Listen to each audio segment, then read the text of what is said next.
පිහියක් හරි මොකක් හරි තියෙනවා. එයා මේ මෙන්න මෙතන තියෙන මේ ශීර්ෂපෝෂී දමනීය හොෂිරා තමයි කපලා දාන්නේ මෙහෙම.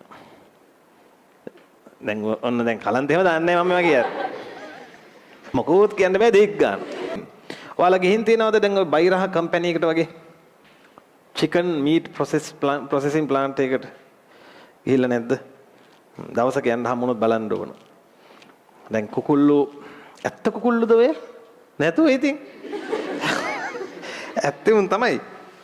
මෙහෙම කකුල් දෙකෙන් එල්ලලා එවන්නේ. රේලින් එක කේනවා.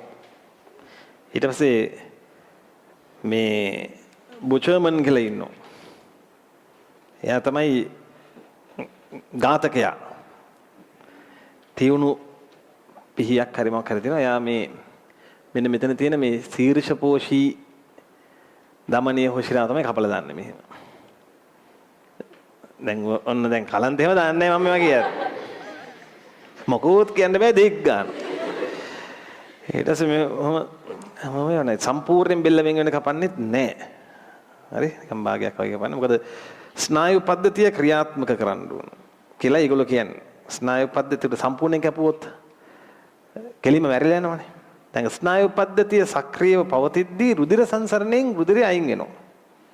ඒතර සතාට දැනෙන වේදනාව නිසා සතා මොකද කරන්නේ? දඟලනවා. දඟලද්දී අර පේශි ඇතුලේ තියෙන ලේත් එළියට එනවා. ඒතර ඒකෙන් ආහාරයේ නරක වෙන්නේ නැතුව ටිකක් කල්පවත්ත ගන්න පුළුවන් කියලා ඒගොල්ලෝ ළඟ මතයක් තියෙනවා.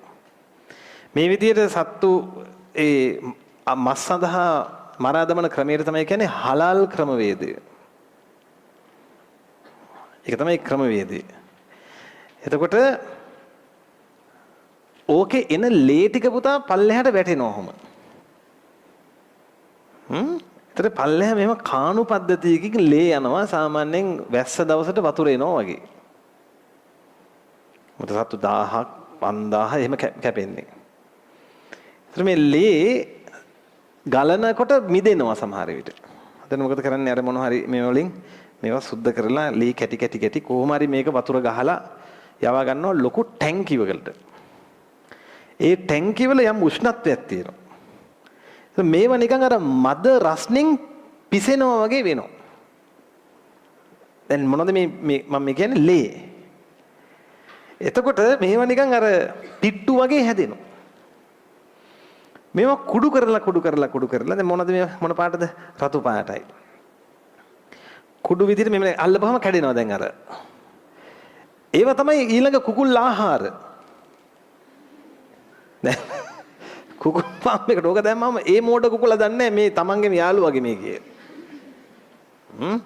තමයි කුකුල් ආහාර විදිහට ගත්තා. දැන් දැක්කද? ඒ ලේ දැන් මේ අපේ මස් සාම්පලෙත් එක්ක ලේ සාම්පලයක් එනවද ගෙදරට? නෑනේ.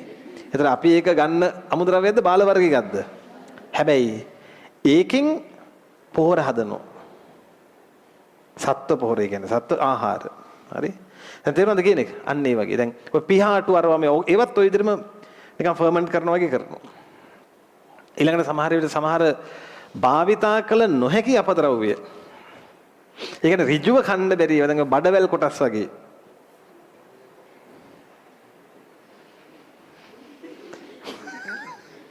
මේ යකෝ මේ මූණු ටික බලාගෙන මම කොහොමද මේක කියන්නේ?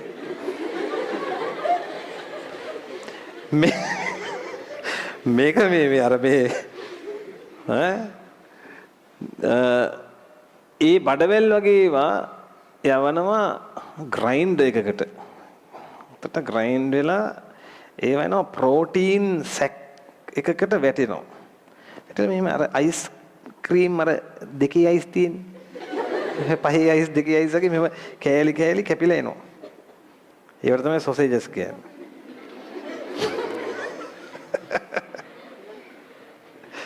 තේරුණාද? දැන් ඒකේ බඩවැල් කෑලි කියන එක සමහර ආයතනෙම බඩවැල් වලින් හදන්නේ. සමහර ඒවා හදන්නේ අර මස් කපද්දී ඒ පැකට් එකට දාන්න බැරි වෙන පොඩි මස් කෑලි තියෙන. ඒව තමයි ග්‍රයින්ඩ් කරන්නේ. ඒ වගේ සෞඛ්‍ය ආරක්ෂිත බව ප්‍රශ්නයක් නැහැ. අරව ගැන නම් පොඩි ඩවුට් එකක් තියෙනවා. හරිද? මං කියන්නේ මේවා මේ ලංකාවේ කරනවා එලි ආයතන කරන සමහර අපි දන්නේ කවුද කරන්නේ කින්ද මන්ද කියලා. ඉතින් සොසේජ් එක දිහා බලලා කියන්න බෑනේ. නේද? අන්න එහෙම ඉතින් තියෙනවා ඈ.